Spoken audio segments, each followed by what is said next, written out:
Big dogs, we need to talk about the European World Championship qualifier.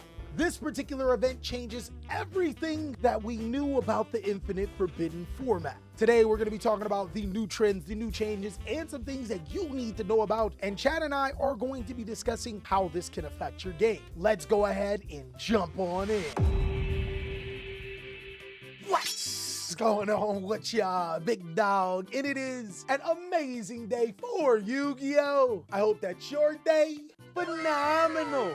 But if it isn't, don't let what happened at the beginning of your day ruin the rest of your day. Now, normally it is Update Monday, but I actually made a video that's supposed to be coming up today that's going to be going up tomorrow. So technically you're getting an Update Tuesday on Monday. Today, because of what happened at the European World Championship qualifier, we have to talk about some things that completely changes what we talked about from the North American World Championship qualifier. We thought it was a Tier 0 format, and this particular event is challenging that. But before we go into that, we have to talk about some really popular cards that help shape the event. Some cards that you need to be on, because if you ain't, you might just get cooked. Gotta give it to TheCaliEffect. It is indeed not a hand trap format. Yeah, you're right. But there are some changes in hand traps or changes in cards that people are running as their hand traps that kind of shape the format. I want to talk about my buddy Mole Chummy Purrely. This is a card that I didn't think which was really good, but it seems to be really good in the sideboard against a lot of Yu-Gi-Oh decks. If you know you're going second and you don't have this card, it could get a little bit dicey for you. Spooky Dogwood is a hand trap, my boy! Ghost Sister and Spooky Dogwood made a show in Big Dogs. Yeah. Y'all doubted me. 5 years y'all doubted me, chat, but the Spooky Dogwood is on top.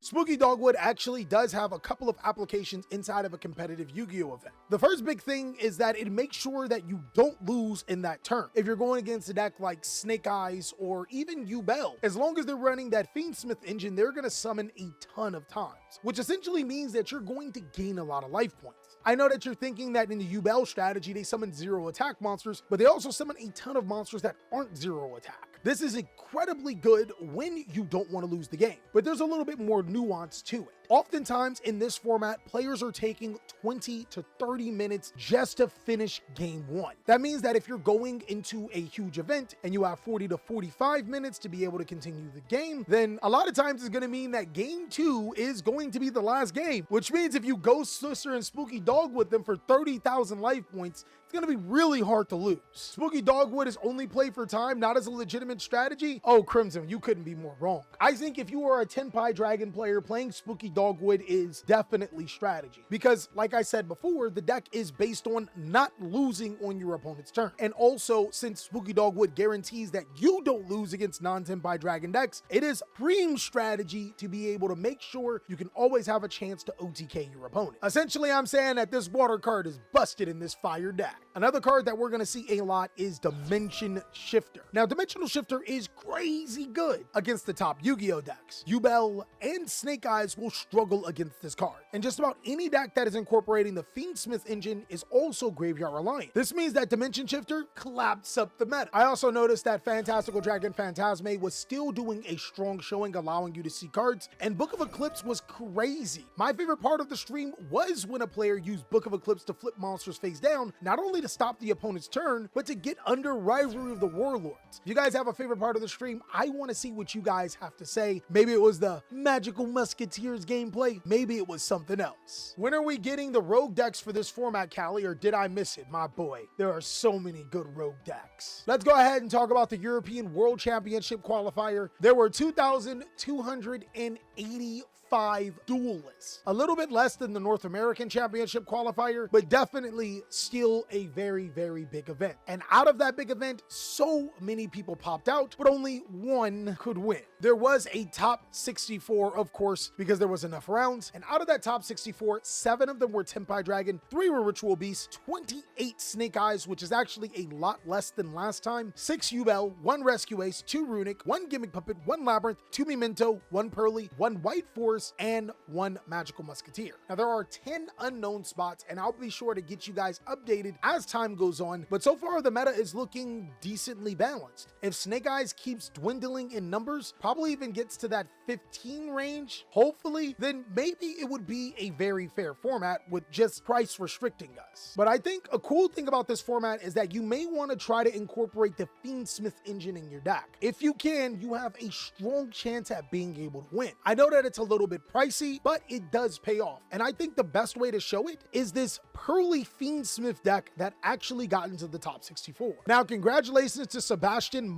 This is the Purrely build that he played, and I thought it was actually kind of crazy. We've been talking about how Purrely is a really good Yu-Gi-Oh deck, and it's because it does have an ability to play 17 or 16 copies of Purrely through the spell cards, but its discarding part needs a little bit of help. Well, it's kind of solved when you can discard Fable Lori from your hand to the graveyard, summon a Purrely monster, and then Fiendsmith combo. I thought that that was ridiculous. And anytime you do get stopped, you can use your level 2 monsters or your rank 2 monsters to make Sprite Sprint, send Nimble Angler to the graveyard, summon Nimble Beavers, and make Noir to be able to get the cards that you need. Also, subsequently, the Nimble Angler can be used as discards for your Purrely cards. So the deck finally did find an outlet. But Cali, aren't generic engines bad for the game? That's tough. It's really tough depending on who you ask. I think that having a high-end generic engine is not necessarily great for the game. But I think engines like Horus are a better example of what engines should be. It can help a lot of decks, but does have restrictions. Right now, we're seeing Fiendsmith being really powerful, but soon enough, hopefully, the restrictions will be revealed and players will start to play it a little less. Also, you gotta remember, we're in a hyper power crept format, where if you don't play the Fiendsmith engine, it's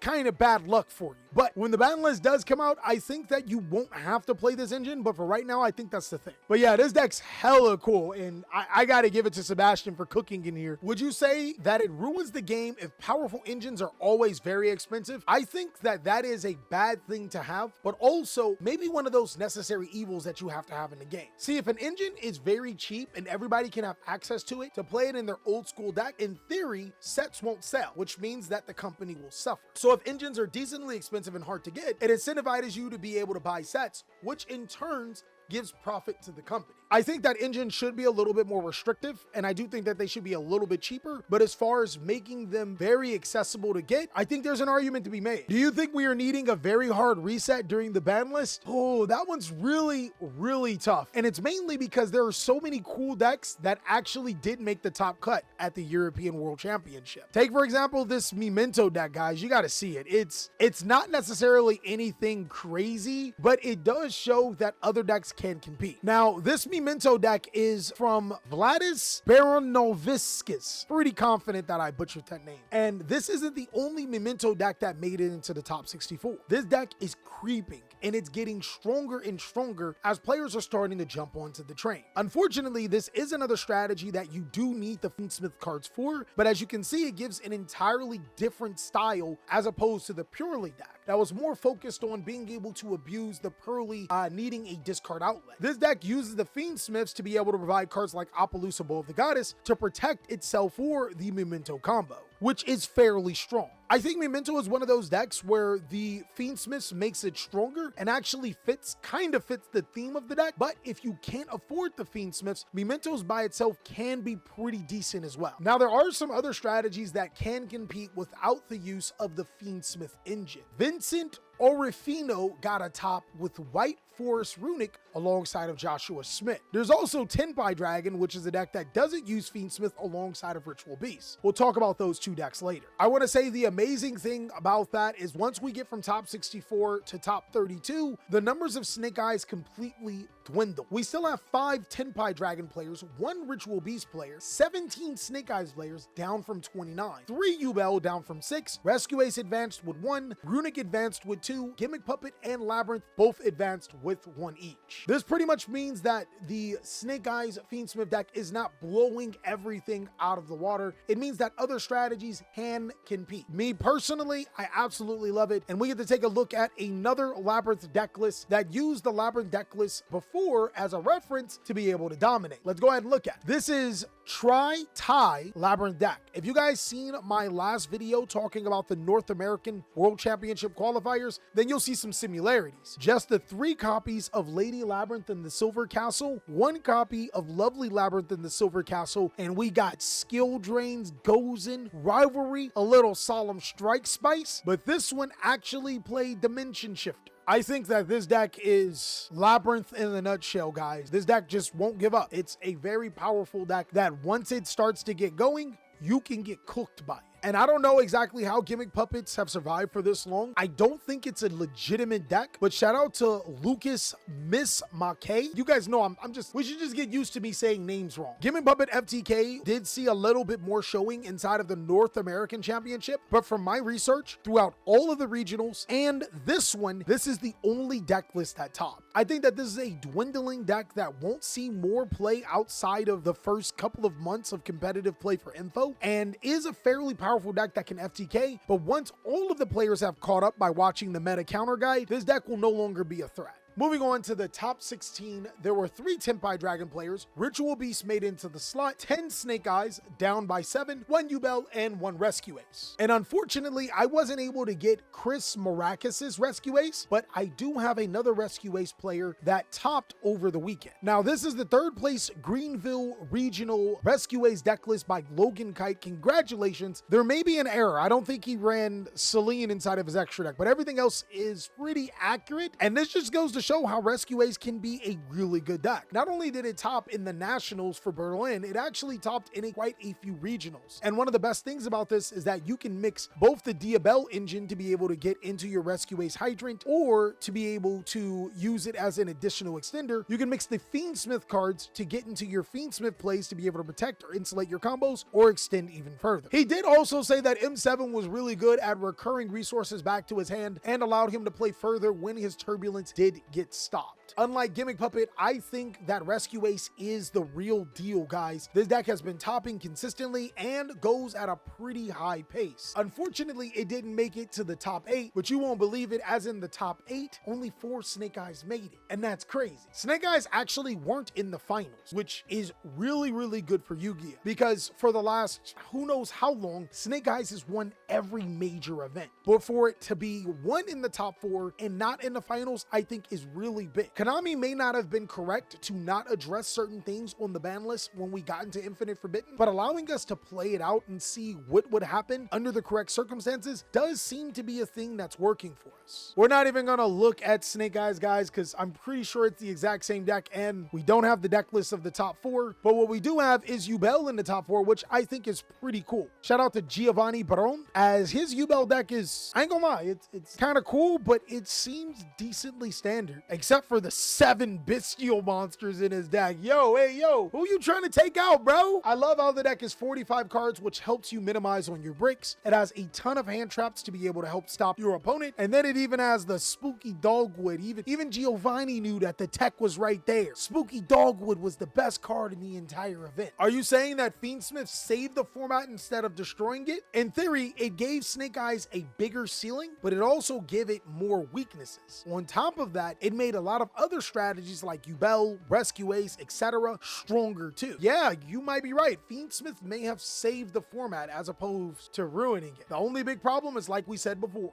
the price. Moving on to the top 2, guys. I think this is what everybody wants to see. Julio, Valls, 2nd place, Ritual Beast deck. Congratulations. This deck is actually crazy good. We put it in can compete in our meta tier list. We're gonna probably have to adjust that, as this deck is ridiculous. No hand traps outside of Dimension Shifter in the main board, proving that you don't need to play hand traps to be successful inside of this format. And the best thing about it, guys, it breaks boards with Dark Ruler no more, evenly matched Book of Eclipse. Then it sets up that Arc Nemesis Protos to lock your opponent out of the game. Whether it's going against Yubel, whether it's going against Snake Eyes, you can call Fire or Dark and almost win instantly. I still think that Ritual Beast is the best Dimension Shifter Yu-Gi-Oh deck ever, but we do have to give it up to our European World Championship Esteban with his Tenpai Dragon Dragon deck, playing a card that you guys said I was coping with. Mans is playing Raigeki and Dark Hole in the main board. I also gotta give another thing I gotta say. I told my boy going into an event that Tenpai Dragon should play all board breakers, and he was like, Nah, we shouldn't play all board breakers. and look at this. This is beautiful. We got Shifter and Purrely to be able to floodgate and draw more cards. Then we got a whole bunch of board breakers in here. We here to clap whatever the opponent's doing. And I especially love Dogwood in this particular deck because it guarantees that you don't lose unless you're playing against the Tenpai Dragon mirror match, and almost guarantees that you go into the next turn, which means that you always have a time to win. I told you guys Raigeki is good. You guys were like, nah, golly, Raigeki's not good. We were making the staples tier list, and you guys were there. Ducky, tell them. Oh, I remember nothing? Oh, no. You know what? Video's over, chat. We're done. No more Nats talk. Yu-Gi-Oh is doomed. I hope you guys stay on Snake Eyes is the best deck in the world, unless you click on these other videos so I can catch you on the next one.